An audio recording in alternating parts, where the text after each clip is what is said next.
I'm Chris Carter, and this is the Locked On Steelers podcast. Today, we're going to talk about why you should expect the Steelers starters to get a really good look in this final preseason game against the Detroit Lions, and what the primary focus of seeing out of the offense is for Arthur Smith and Mike Tomlin. That and a lot more here on the Locked On Steelers podcast. Let's get into it.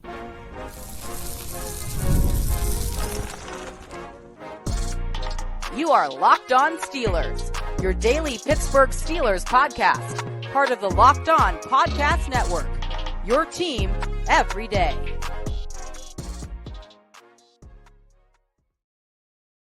Hello, welcome to the Locked On Steelers podcast. I'm your host, Chris Carter, bringing you your daily dose of all things in the Pittsburgh Steelers. As always, you can find the show in your favorite podcasting apps and on YouTube. Like this video if you enjoy it. Subscribe to this YouTube channel to get all of your daily Monday through Friday episodes, as well as our bonus content. We thank you for making us your first listen every day, because we're your team every day. And today's episode is brought to you by Game Time. Game Time is the app you need to download today. And when you create an account, you can use code LOCKEDONNFL to get $20 off your first purchase. Terms and conditions apply. All right, Steelers fans, let's get into what we're talking about today. I just got back from Steelers practice. It's Tuesday afternoon/evening.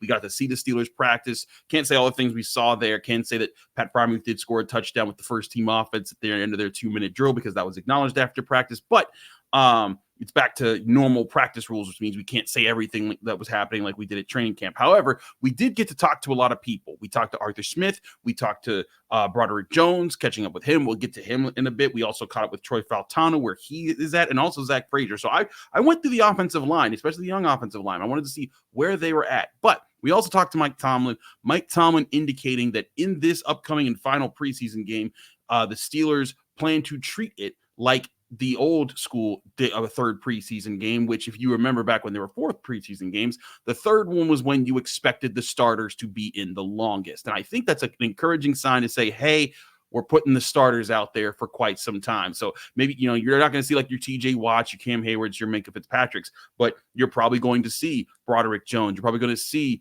Russell Wilson out there, Zack Frazier out there for quite some time. A lot of the guys that you want to see, even Patrick Queen, I could see being out there for quite a bit. You're going to see the Steelers put an emphasis out there to put the starters out there. And I think this is a really good sign, because I think this is also what the Steelers need to do.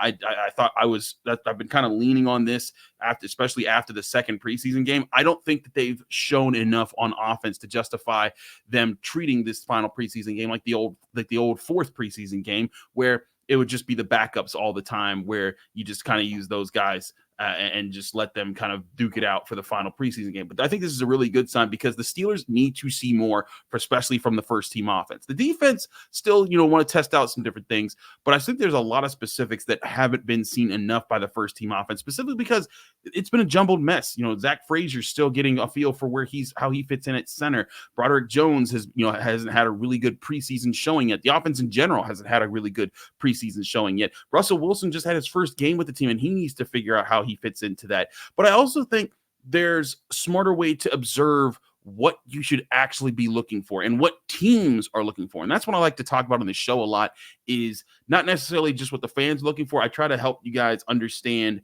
what the perspective is of coaches and players and what they're trying to do in certain situations. And in preseason, it's not like the regular season. We talked a little about this with Matt Williamson on yesterday's show from Steeler Nation Radio and the Peacock and Williamson show. But Matt and I were talking about how in the preseason you're testing out things. And that, I think, was a big part of the theme of our talk with offensive coordinator Arthur Smith, is he kind of acknowledged that, one, with Russell Wilson and how he's been used, but also when I asked him about what he's trying to see out of the offensive line. And I went into one thing that I observed with my film study was, I got to ask him about the angles in which he's trying to use these guys, because there were times when I was looking at the film study, I'm not 100% sure that you would ask Zack Frazier to do this in a game, but I get where I get that you're probably trying to test to see, hey, can he make this? Can he make that? So I'm going to start with Arthur Smith and let you hear how he responds to, one, questions about Russell Wilson and the offense, but also two, my question about the offensive line, and then also how Zack Frazier responds when I ask him about that, because I think that there's some good correlation between the two. But first, here's Steelers offensive coordinator Arthur Smith taking questions from Tuesday before practice. Mike said that his evaluation of Russ was an incomplete study because of the struggles on sustaining drive, things like that. How do you evaluate Russ, and do you feel like you guys need to see him more in a game setting before week one? Well, I think That's what I was talking about a little bit with Russ playing. He wanted to play. We'd never put somebody out there that wasn't medically cleared, but he hasn't gotten a lot of reps. And I don't care how many years you've been in this thing, whether you're a new system, new city, whatever it is, the great ones want to get out there and get sharpened up to play. And, he's missed a lot of camp. And so, and then, protect him from himself. There's things schematically you don't want to put him hard way. There's risk in everything when you step out there. And so I think that limited him a little bit, but I'll give him credit for being out there. And that's the name of this game. I mean, we've got 3 weeks to the opener. We'll see how this week goes. There's a lot of things that we're working on. You're still kind of in training camp. You're kind of going through a mock week just to get your logistics down as a staff and how you prepare. It's not really the same whether you say but there's a lot going on behind the scenes. But the urgency is whoever's out there, whoever's starting at tackle, at quarterback, at wideout, we got to keep working and get better. How much of what you guys are testing on preseason calls involve the angles for your offensive linemen to see, hey, can this guy get to this second level and this here? And that's the thing, too. If you look at the history of the preseason, as you're mixing and matching, it is more about individual evaluation. And nobody likes that. And, you always want to score 100 points, and you don't want to go, first 3 drives, have 3 sacks, and, look like that. But at the same time, the context of it is it's really more about the evaluation. And whether you got a veteran in there and we've got a unique situation with the quarterbacks or whatever competition we have going on, that evaluation is more important.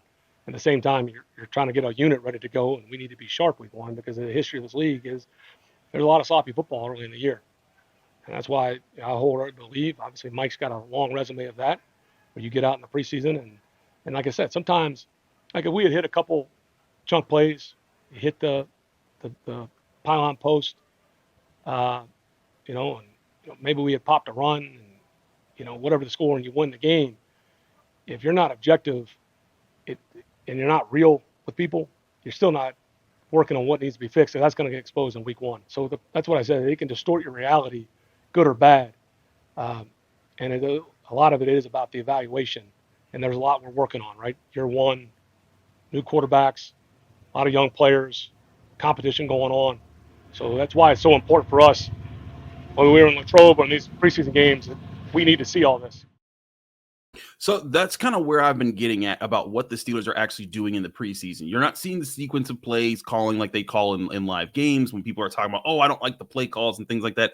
I think you're missing the point. They're individual evaluations of how players are doing, and they're trying to test guys like, hey, if we call this play, if we try to do this or add this wrinkle to this play over here, can this guy accomplish this goal? And part of it, especially with the run game, I think what they're trying to do is saying, hey, especially with some of these younger offensive linemen, if you ask Broderick Jones to kick over here to pull and get to this certain spot, can he do that? If you ask Zack Frazier, hey, you're the center, can you get to the second level and wall off this linebacker? Because if you can, it gives us a whole lot more of what we can do at the line of scrimmage. And I think those are some of the things that Arthur Smith is really trying to do. And in his track record with the Tennessee Titans, one of the things that he really did as an offensive coordinator well there was give his offensive line and other blockers like tight ends and receivers really good angles of attack and knowing what their limitations were to set up the holes for guys like Derrick Henry back then. So if he can figure that out for the Steelers offense, I think that would go a long way. I asked Zack Frazier about that same issue and about that same question or a similar question there about the angles and what he's trying to do. Listen to his answer because he talks about that. And then he also talks to, Tim Benz, another member of the media. That's a good guy at what he does. Tim Benz asked earlier, like, what's the biggest thing you're working on? And it kind of ties into what Tim asked him earlier. So here's center Zack Frazier talking about those angles when I asked him about that and, addressing like, hey, that is something that I'm really working on a lot on right now. Speaking of the Steelers game, when it comes to getting to the second level, how have you felt yourself being able to do that, getting to linebackers, the different angles they're asking you and how fast guys are? Yeah, I would say angles are huge. Depending on the play, depending on the scheme, every play is different. You got to take a little bit different angle. So I would say that's something I need to work on. Go back. Yeah. Because that's something that Nate's helped me out with a lot. Because it's like minor details, depending on the play. Depending if you want to be a little flatter, a little sharper. It makes a big difference. Yeah, head placement, hand placement. So I would say that's something I'm working on. So again, it all ties back into what I think the Steelers are experimenting on right now. And that's the other thing. They're experimenting in the preseason. They're trying to figure things out.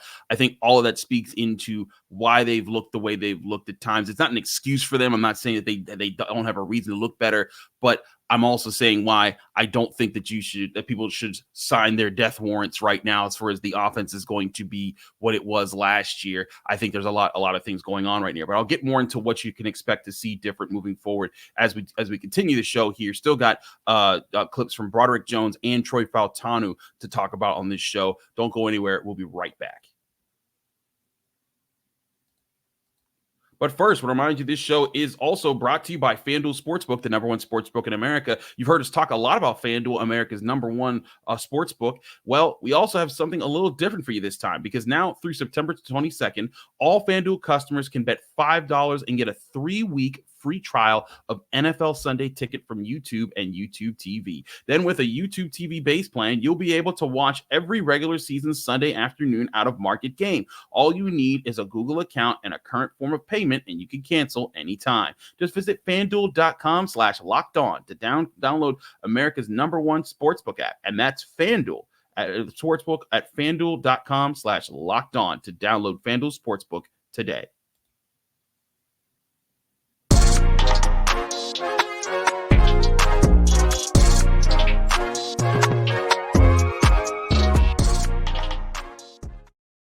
We're back here in the Locked On Steelers podcast. I'm your host, Chris Carter. We continue our show here. I want to keep diving back. I want to dive back into the whole point of Zack Frazier and Arthur Smith here to tie it into what the Steelers, I think, are really trying to do at the offensive line. And again, this is not to excuse poor play like James Daniels making mistakes or Broderick Jones getting beat by Greg Rousseau. And we'll get into that, because actually I think that's one really good thing about this offense is that you're not hearing excuses from these guys. You're not, and we'll get into Broderick Jones. You're not hearing these guys saying, oh, woe is us. You know, they're saying, hey, we're trying to figure things out right now. We're trying to figure out how we work. And this was something that I've addressed going into this season, was like, hey, I do think this offense will be better than what it was with Matt Canada in the past few years.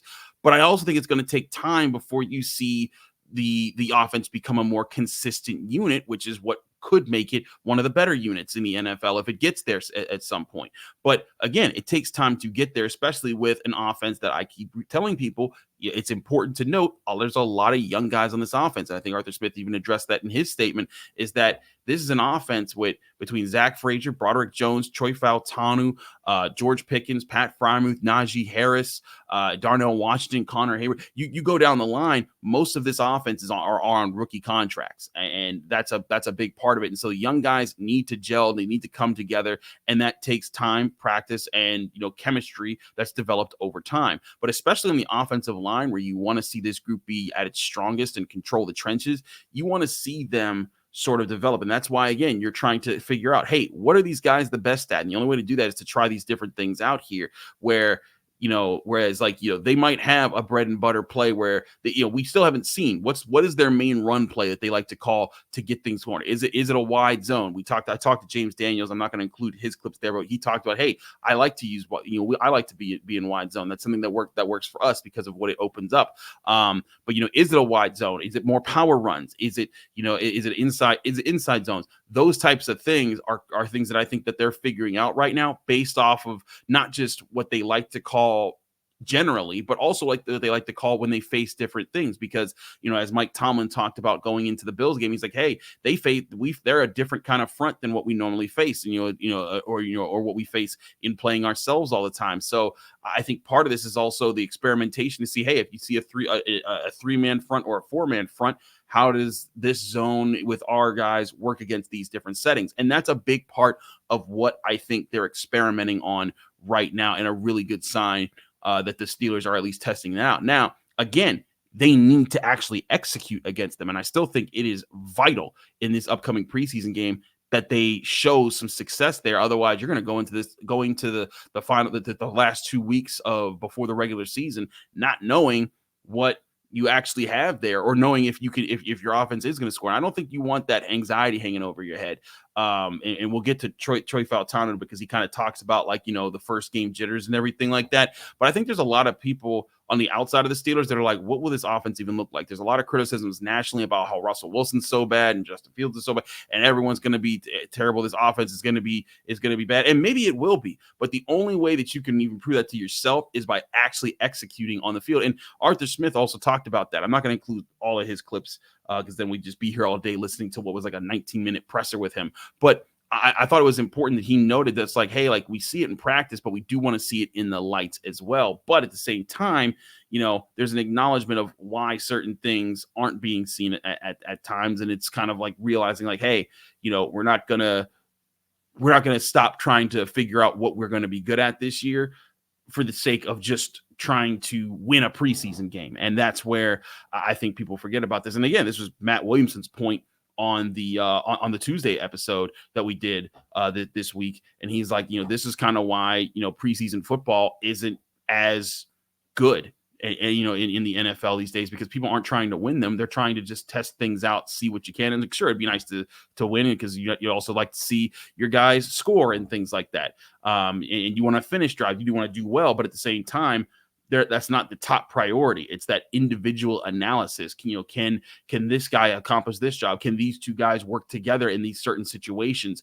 How does this quarterback respond, versus this type of blitz? Or, when we call these type of different kind of concepts, what is he looking at? Those are all the things they're evaluating, because I guarantee you what's happening with Arthur Smith right now is when he's looking at these things, whatever run plays they see, hey, okay, Zack can't get to this level and seal this linebacker off. Okay, let's not ask him to do that, but let's ask him to do this. Like there was one of the runs, I can't remember where exactly what, but it was one of the plays I was looking at to try to study what they were doing right and wrong in the run game, where I thought that Zack Frazier was going to the second level, but he didn't get the Mike linebacker. He kind of went and got another linebacker past him, where I was like, that seems like a bit of a trek to get there. And maybe, and another guy was asked to get the Mike linebacker. And I'm like, that just seems like a bit of an extra stretch, but I get what he was trying to do. And he ended up not getting that extra linebacker. The guy kind of worked his way around because it was just a tough angle. But when I saw something like that, I was kind of like, I think that's them seeing if he can do that, because if he could have made that angle,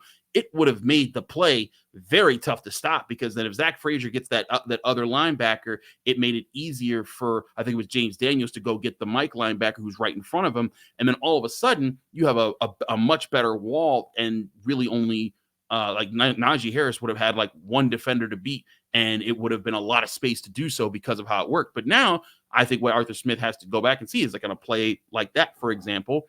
Now you're like, okay, you know what? Not going to ask Zack Frazier to go and make this really sharp angle over here that's really tough to make. And Zack Frazier talking about like, hey, I'm trying to figure out, I'm trying to see how I can get there and attack that way. But now I think you can say, hey, don't try to go with this really sharp angle, but get this guy here and do a good job at that. And that can still lead to other success. And maybe you figure things out. Those are the things that I think Arthur Smith is sorting through right now when it comes to how this offense works. And that's where I think that when the Steelers are figuring out the O-line capabilities, that's what I'm talking about as far as what happens there. But I think that's a big priority for right now for Najee Harris. I wonder how much Najee Harris will play in this third preseason game. I know they said they want the first team offense out there, but if Jaylen Warren right now, as we talked about, he is questionable for week one because of his hamstring injury. It's just the timing of it. How quickly will he recover? You can't afford to lose Najee Harris at this point, because then you're going to be down to Cordero Patterson as your RB1. And that's your whole offense was built around the idea that you're going to have this really powerful running attack and it wouldn't be available. So I wonder how they'll handle that. And especially when you see that, Nate Herbig's out for the season, not that Nate Herbig is a huge loss for the offense, but still that's a starter that, a guy who was, listed officially as a starter. We all presumed Zack Frazier would take his job, but that's a guy that, is now out for the season. You don't want to lose too many more guys like that. So all that to say, I do think that the Steelers offense, you have not seen it the way that it's going to actually look in the regular season. But I do think, again, they need to get there. And I want to talk more about how they get there by talking going at with Broderick Jones and Troy Fautanu, the two offensive tackles that people are expecting to be major parts of this offense moving forward. Because both of them talked Tuesday. I'm going to lead with Broderick Jones because I like the way how he responded to some of these questions about his performance, but also dig into Troy Fautanu, because I want you to hear how both of these guys talk and think, and why I think the Steelers are very confident that these guys are going to figure it out. But we'll do that next here on the Locked On Steelers podcast. I'm your host, Chris Carter. Stick with us. We'll be right back. But first, remind you, this show is also brought to you by Game Time. Game Time is the app you can download to your phone today to buy all your tickets to your favorite events. Summer's winding down and the fall is almost here, which means it's a great time to see live concerts, football games, and get ready for the MLB playoffs. Game Time has a feature called Game Time Picks that make getting tickets to your favorite live events even easier. Game Time Picks filters out the fluff to show you only incredible deals on great seats, so you don't have to waste time searching through thousands of tickets. One of those deals is, for example, 50% off Labor Day tickets for Diamondbacks versus Dodgers, a huge baseball game in Major League Baseball. But Game Time is also the fast and easy way to buy tickets for all your music, comedy, and theater events, not just your sporting events. One feature I love is the Super Deal, where the Super Deal in the Game Time app helps you find a combination of not just the best seat, but the best seat for the best price. Whether that's a front row seat at a concert or club seats at a big game, the Super Deal will help you find the best option every single time. Plus, Game Time has a best price guarantee that can't be beat. If you find tickets in the same section or row for less somewhere else, Game Time will credit you 110% of the difference of those prices. Snap the tickets without the stress with Game Time. Download the Game Time app, create an account, use code LOCKEDONNFL for $20 off your first purchase, or go to their website, gametime.co. Terms and conditions apply. Create an account and redeem code LOCKEDONNFL for $20 off. Download Game Time today. Last minute tickets, lowest price guaranteed.